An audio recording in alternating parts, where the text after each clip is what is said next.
Good morning guys, and welcome to the video. Today I'm going to be sharing with you and leading you through a full body controlled articular rotation routine. This routine is best to be performed first thing in the morning, right when you wake up, just as a way to check in with all of your joints, make sure things are feeling nice, and to get your day started on the right foot. Now you might be asking yourself, what is a controlled articular rotation? Well, I'm glad you asked. A controlled articular rotation is basically just a big joint circle. We're going to be doing this from the neck and working our way all the way down the body. This joint mobility practice was created by the Functional Range Conditioning Group, and it's a practice that I've started to adopt in my own training as a way to not only maintain what range of motion I have in my joints, but also help to improve it. Now, before we get started with the routine, let me go over some basic principles as far as what makes a CARS program successful.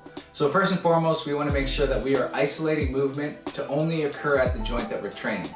So for example, if I'm trying to do a shoulder CAR, I want to make sure that as my arm comes up, I don't get secondary motion happening in the spine. As my arm goes back behind my body, I don't get secondary motion happening at my spine. So we want to try and disassociate joints from moving together. We want to make them move separate in order to really get isolated and independent joint movement. Secondly, we want to make sure that we maintain a low level of constant tension throughout our body while we're performing these CARS movements. The FRC folks term this irradiation, but for simplicity's sake, let's just stick with the word tension. So about 10 to 30% of your maximum effort of tension or irradiation or whatever you want to call it will help you to maintain isolated joint movements. If I don't have this tension and I'm making a big joint circle, it's very easy to start moving elsewhere. And lastly, the third component of a successful CARS program is going to be consistency. Just like anything else in life, you either use it or you lose it. And especially with joint training or joint mobility training, if you don't use your joints through full range of motion, what's the point of keeping all that range available to you? We're going to start with the neck. So if you imagine you have a Sharpie pen pointing out from your chin, you're going to draw that pen down towards your breastbone, and then you're going to look over your left shoulder, trying to keep it as close as you can to your collarbone.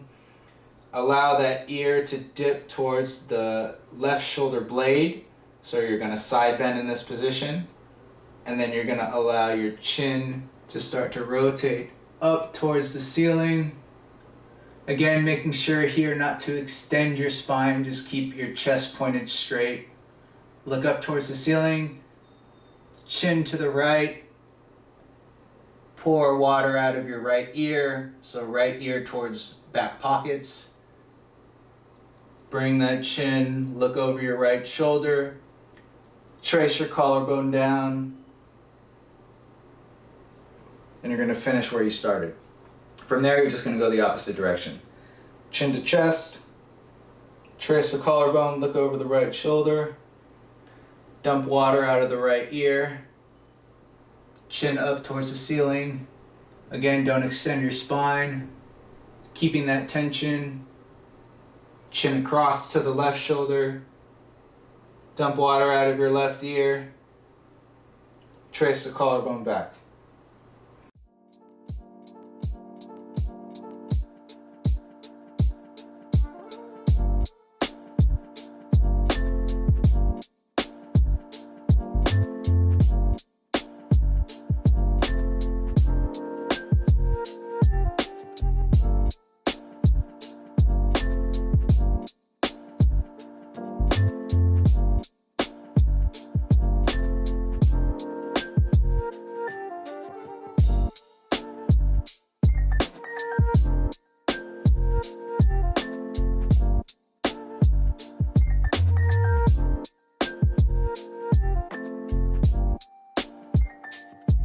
Again, if you feel any pain or if you feel like you have a block in your movement, just gently kind of work your way around that. Don't just bust down the door and work through your pain or work through that block.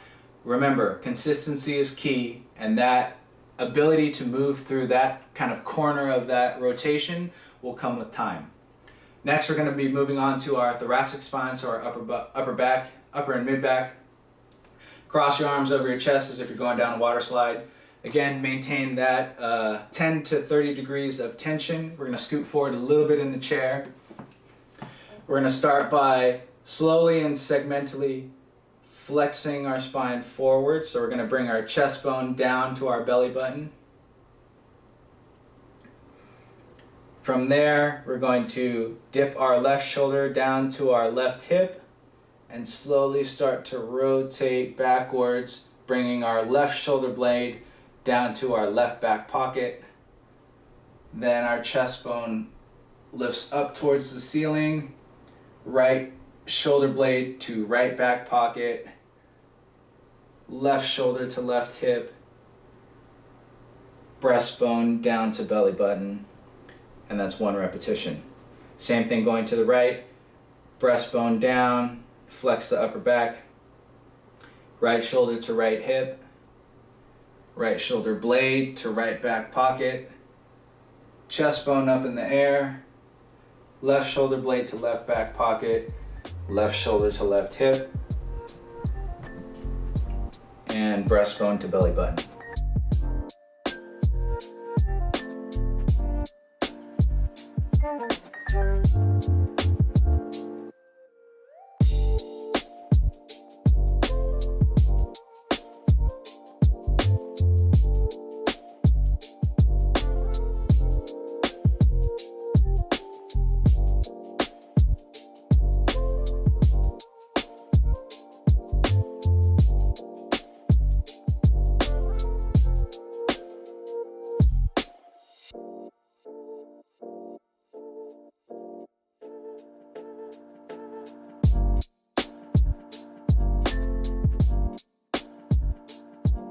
Next, we're going to move on to our scapula.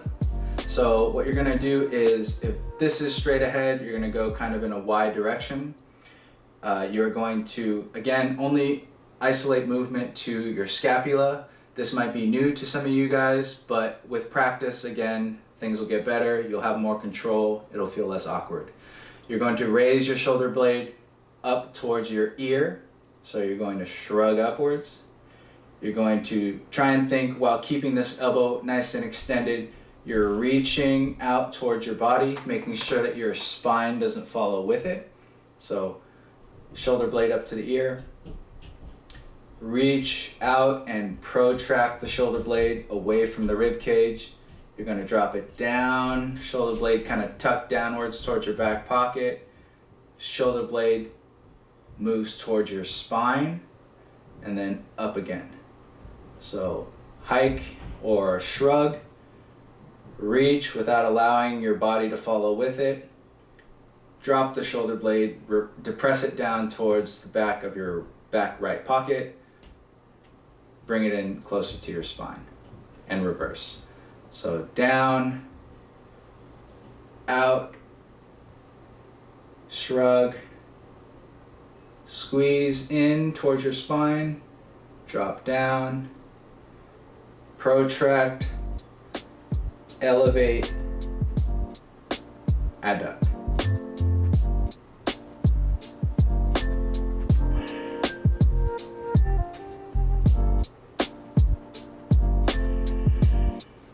Don't forget to keep that tension. And I like to just put my hand over my chest to tell me or give me more feedback as far as if I'm starting to lean.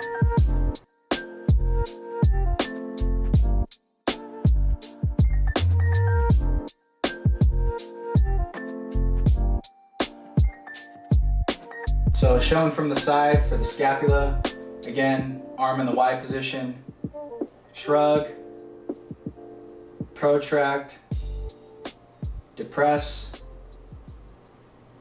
adduct, lift, reach, drop, inward squeeze, and reverse. Next, we're going to be moving our shoulder, so our glenohumeral joint. Start with your thumb up, palm facing the midline of the body. Again, making sure to keep that tension in your core, keeping your chest facing straight ahead. You're going to reach your arm up as far as possible till you feel a block. So don't allow your rib cage to pop upwards and your spine to extend. Once you hit that stopping point, You're going to slowly start to rotate the thumb forward and the palm outwards. And then you're going to continue that winding up motion as you reach back behind you. Now your pinky should be up towards the ceiling, thumb down towards the floor. Continue that rotation, continue the winding all the way backwards so that you finish with the back of your hand facing your body and then your palm facing outwards towards the side. You're going to reverse that. So thumb up, keeping your palm out as far as possible. Once you hit that block, you're going to rotate out, bring it upwards, continue the rotation, rotation, rotation. Thumb facing backwards, pinky facing forwards, and finish. From the side, thumb facing upwards, palm to the middle of the body. Go as far as you can without extending your spine. Hit the block, start to wind outwards.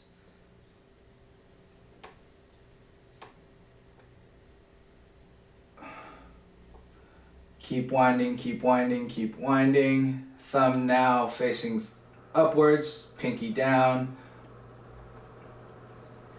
And then palm facing out towards the side of your body. To reverse that, keep the palm facing outwards. Extend your arm as much as possible. Hit the block, start to rotate.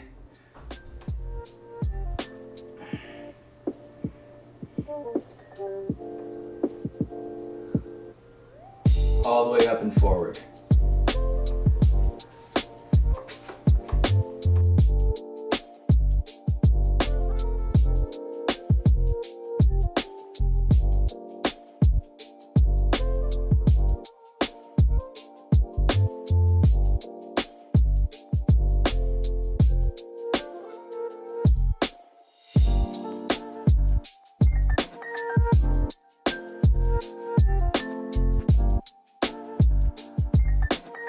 So for elbow controlled articular rotations, start with your palm and your elbow crease facing forwards. I like to just place a finger on the inside part of my elbow just for additional feedback. So you're going to start in this supinated, I'm going to serve you supinated, pronated. You're going to start in a supinated position with the elbow extended. You're going to bring your hand towards the front of your shoulder, keeping it supinated.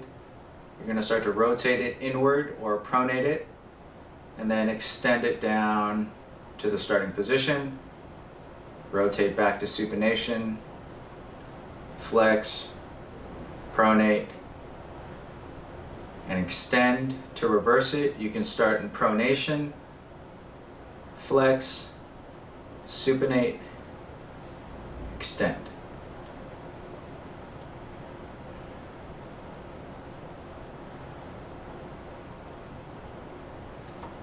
For the wrist, I like to take a phone, place it right on top of your forearm so that you prevent pronation and supination from happening, and you only isolate movement to the wrist. From here, you're going to start in a palms up position, and you're going to flex the palm towards your body, move it towards your ulna, so towards your little finger, rotate into extension, rotate toward the radius or your thumb side, and then flex it up.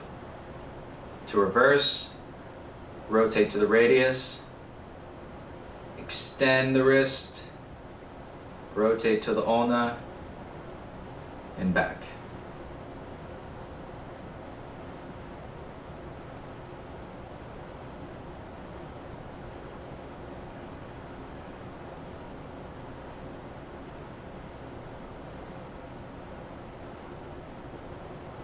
Now we're going to start our lower body. So we're going to do our hip cars. You can place your chair off to the side just like so. And we're going to start by flexing your hip upwards. Making sure again, no leaning backwards, no funny business there. From here you're going to abduct your thigh. So you're going to open up this front angle and almost like push the outside of your knee to the outside of your body. From there, you're going to try and maintain this knee height and then elevate the outside part of your ankle without hiking up this hip. So it's forward, open, rotate, and extend back behind you, back to the starting position. To reverse that, extend, rotate, knee high, and forwards. From this position, as you're going outwards, the tendency is for this hip to follow with it. So really make sure this guy stays nice and still and continues to face forward.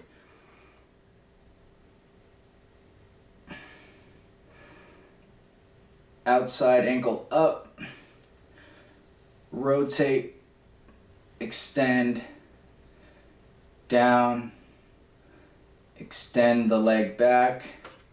Don't allow this whole pelvis to dip forwards.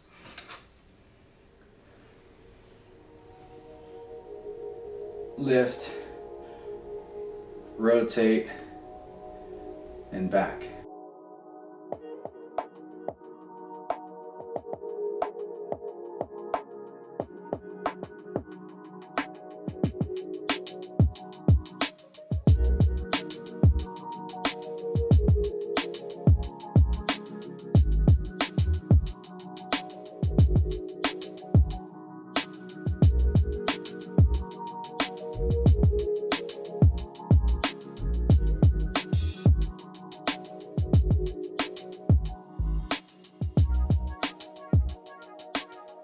So now I'll be down on the ground, working on the knee and the ankle and the foot.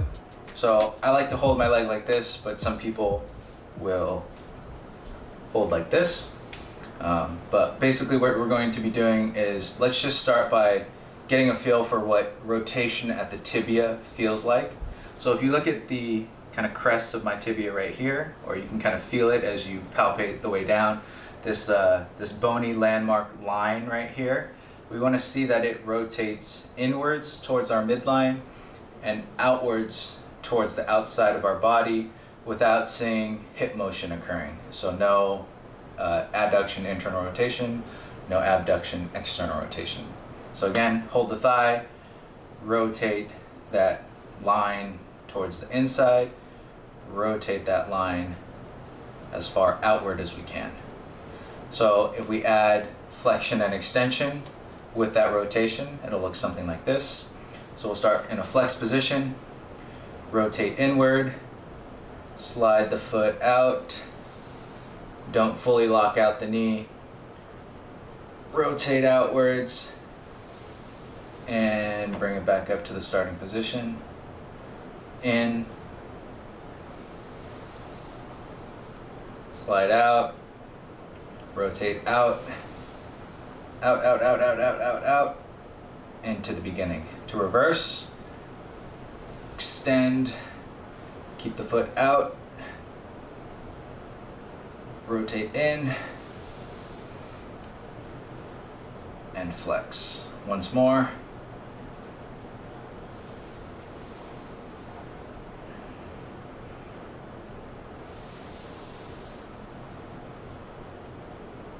From there. In addition to holding your thigh down, you can also watch your kneecap and make sure that as you're going through your flexion and extension, that kneecap doesn't start to point left and right.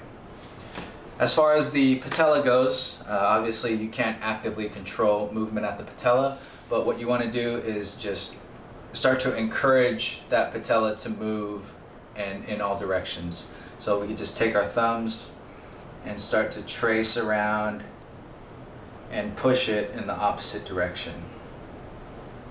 So same concepts apply, rotation through full range of motion. This should not be painful, but you're just gliding that patella all directions. You can switch it.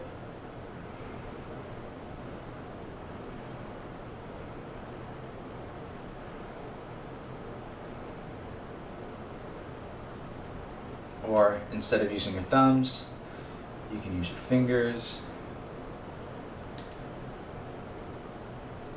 Whatever feels most comfortable and the least likely for you to slip. I personally like using my thumbs, but whatever your preference is. Okay, on from the knee and the patella down to the ankle. What we'll do is we'll hold our tibia still. So here we don't want to see the tibial rotation. We want to lock that in addition to locking the knee in. And then you're going to dorsiflex your ankle, so toes up and top of the foot up towards the front of your shin. You're going to invert the foot, so bring the big toe towards the inside of the body, point it down, gas pedal, down and in, straight down, down and out without allowing this to rotate, and then up towards the ceiling. You're going to get a little bit of rotation at the tibia, but you want to try and block as much as you can. For some of the joints throughout the body, like the tibia and the ankle, and also the scapula and the shoulder, motion at one is accompanied with motion at the other, so it's going to be difficult, if not impossible, to disassociate those two joints. But again, the idea here is to try and create as much isolated joint movement in the joint that you're training, and to try and avoid excessive or secondary movements elsewhere. The last one we're going to do is our toes. Obviously we can't move our toes in circles. I have socks on, but you should still get the gist of what we're trying to do here. To start, we're going to keep our big toe down on the ground and elevate all four of our other toes. And then we're going to switch big toe up, little toes down, and just alternate.